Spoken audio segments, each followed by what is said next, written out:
Olá, jovens! Vamos discutir hoje as questões do Enem 2001. A primeira questão fala sobre escassez de água, fala sobre algumas alterações e pede para correlacionar com ações humanas.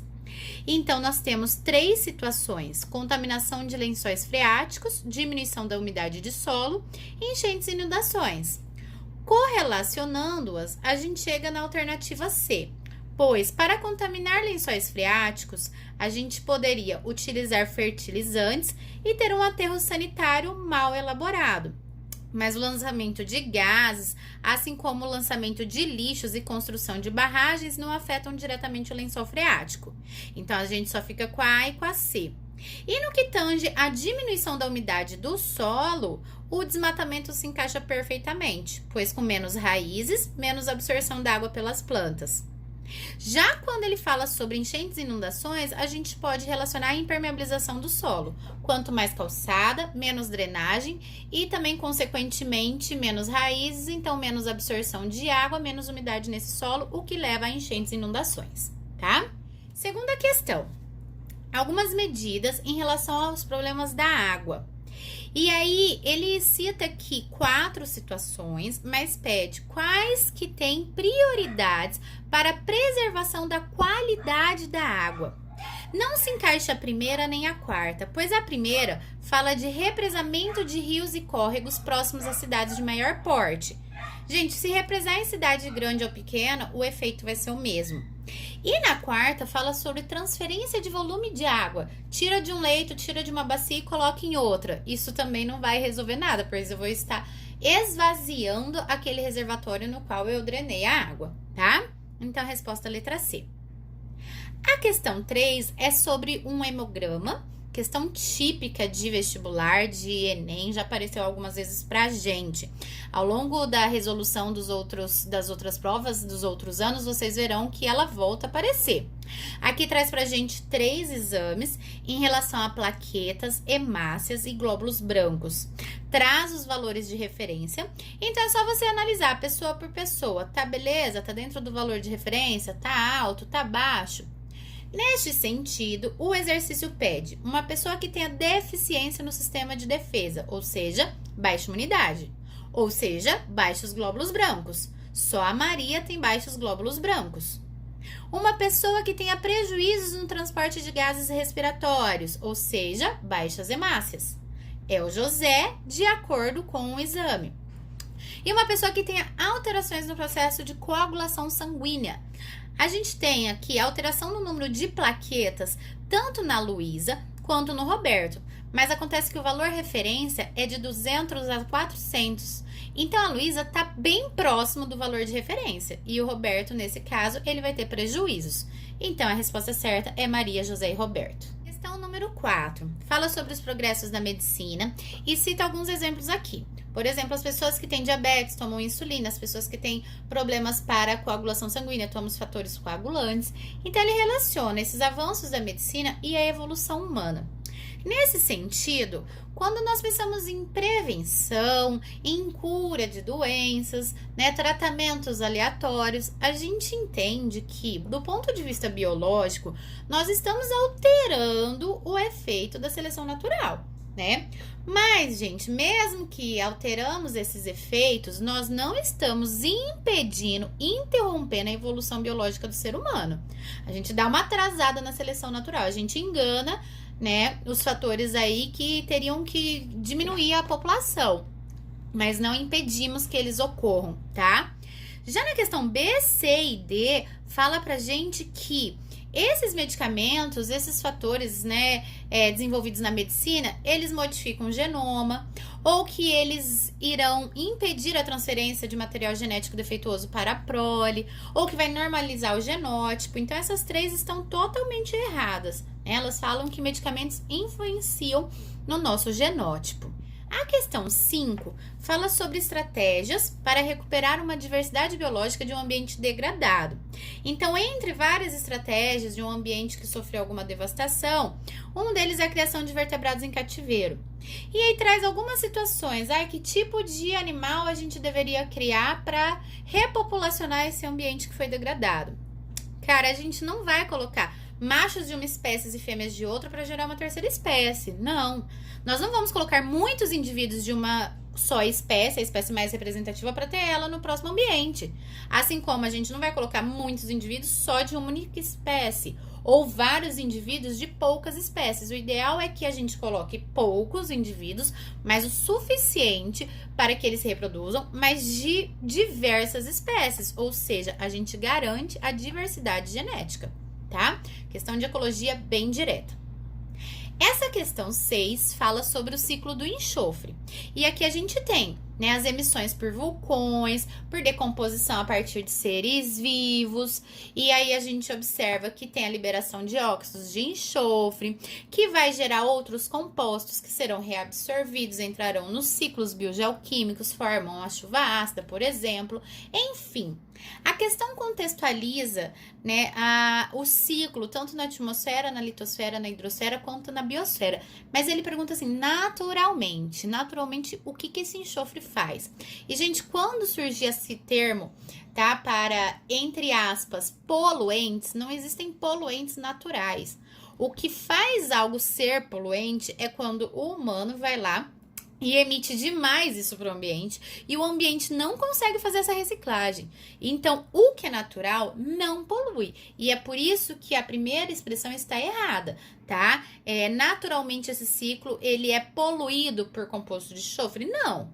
A gente observa aqui que esse ciclo contém os destinos dos compostos de enxofre, transportam os compostos de enxofre e são fontes de compostos de enxofre. Naturalmente, não são poluentes. Alternativa E. Questão 7. Ainda em relação a agentes poluentes, né? Fala de uma região industrial que emite no ar gases como dióxido de enxofre e óxido de nitrogênio. A gente sabe que esses óxidos, eles reagem com água e formam ácidos. Ácido nítrico, ácido nitroso, ácido sulfúrico, ácido sulfídrico. E esses ácidos, eles são responsáveis pela chuva ácida. Quando esses ácidos caem, ou seja, se essa chuva precipita, ela vai alterar a acidez da água, ela vai alterar a acidez do solo, o pH do solo. Agora, isso tudo vai trazer para a gente consequências ambientais. E na questão 3, fala que a precipitação na região rural, embora ácida, não afetaria o ecossistema. Com certeza afetaria. Principalmente as folhas das plantas, tá? E também os animais que vivem diretamente na água e nesse solo que alterou o pH.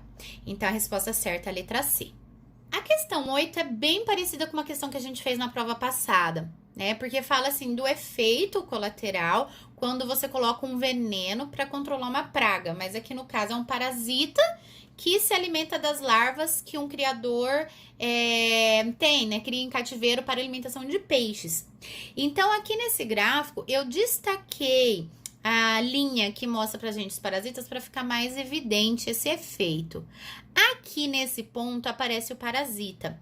Então, a gente vê que os parasitas eles estão em maior quantidade até um momento em que há o controle com veneno. Nesse momento, os parasitas decaem e as larvas aumentam, essa população aumenta. Só que, olhem esse efeito pós-veneno. Pós-veneno, os parasitas conseguem se reproduzir e aumentam em quantidade, enquanto as larvas do criador diminuem a sua densidade populacional. O fato é que, fica um tempo sem veneno, as populações se equilibram.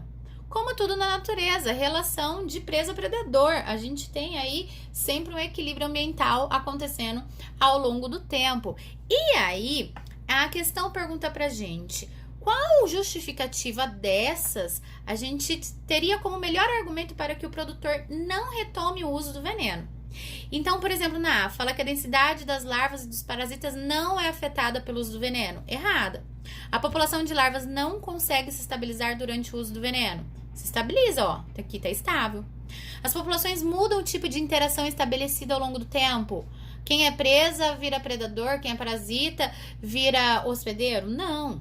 As populações associadas mantêm um comportamento estável durante todo o período? Não. O argumento favorável é que os efeitos das interações negativas, eles diminuem ao longo do tempo, se estabilizando e, consequentemente, estabilizando as populações. tá? Questão letra I. Já na 9, é uma questão que fala sobre uma degradação ambiental, então aqui eu fui colocando o esquema do que ele traz pra gente.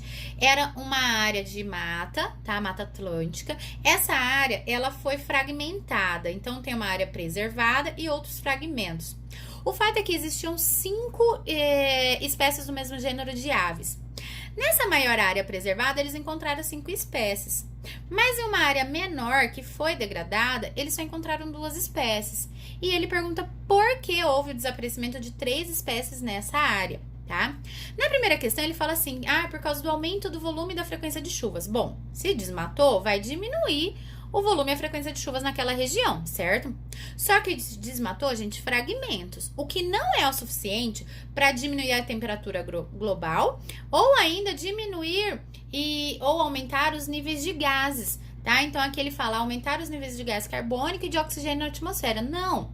Então isso aqui não foi o suficiente. Essa degradação que teve em fragmentos não foi o suficiente para ocasionar a letra C e a letra D.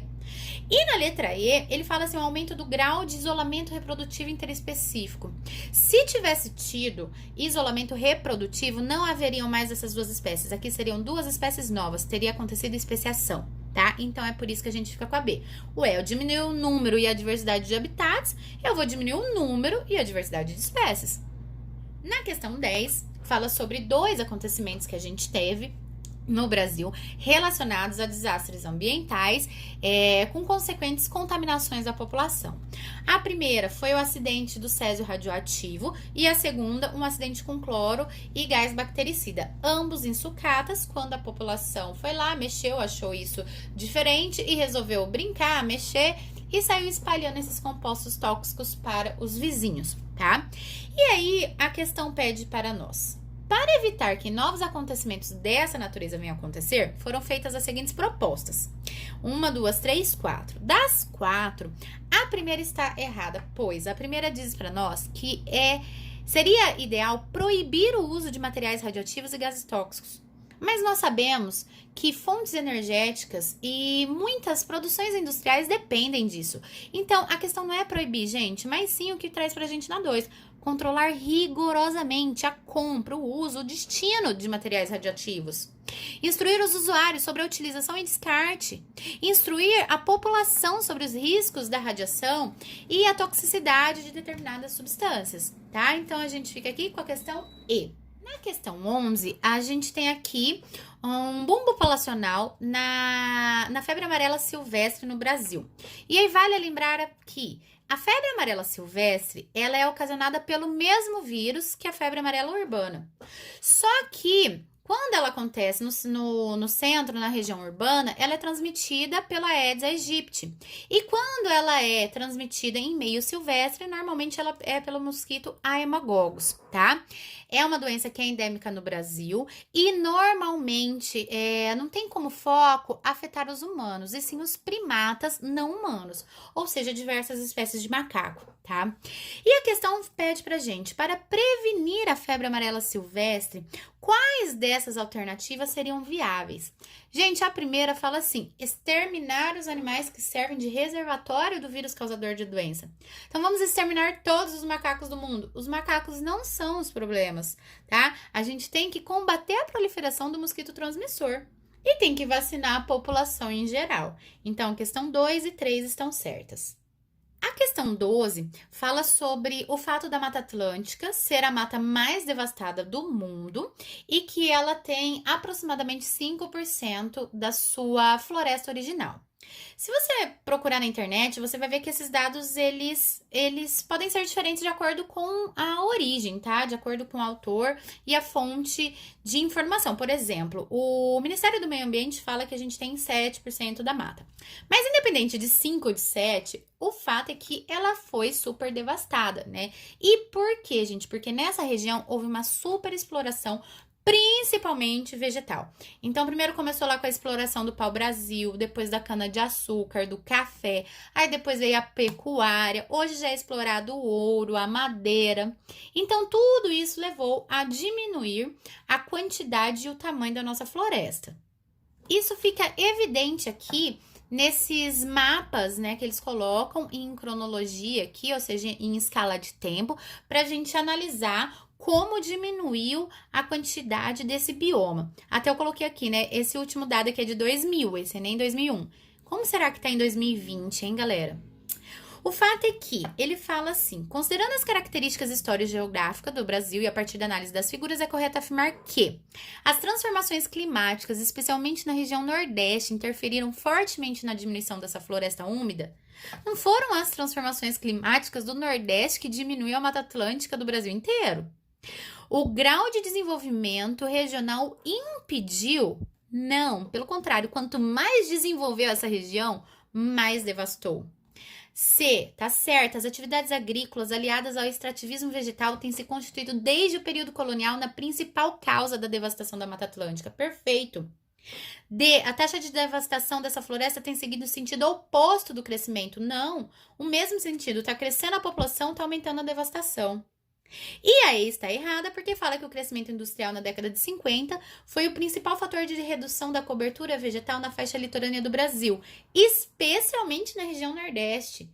Então a gente teve principalmente o desenvolvimento industrial na região Nordeste que acabou com essa mata? Não, totalmente errado, a gente fica com assim. E para finalizar, na questão 13, nós temos aqui gráficos relacionados ao consumo da água, aonde essa água é utilizada e se ela é devolvida para o ambiente, como ela é devolvida para o ambiente, com qualidade ou, no caso aqui, sem qualidade. Então, vejam que em preto nós temos o consumo humano, né, da população, por assim dizer, da coletividade. Em azul, o consumo da indústria e energia. Em branco, o consumo da agricultura. Então, vejam que a agricultura é o que mais utiliza água e é o que mais restitui essa água sem qualidade no ambiente. E é por essa razão que a alternativa certa é a letra C. Mais da metade da água restituída sem qualidade para o consumo contém algum teor de agrotóxico ou adubo. Maior fonte poluidora hoje da água é o uso em pecuária e na agricultura no geral. Tá bom, galera? Ficamos por aqui então. Na próxima semana temos o Enem 2002. Espero que vocês tenham gostado. Compartilha com os amigos. Beijos e até mais!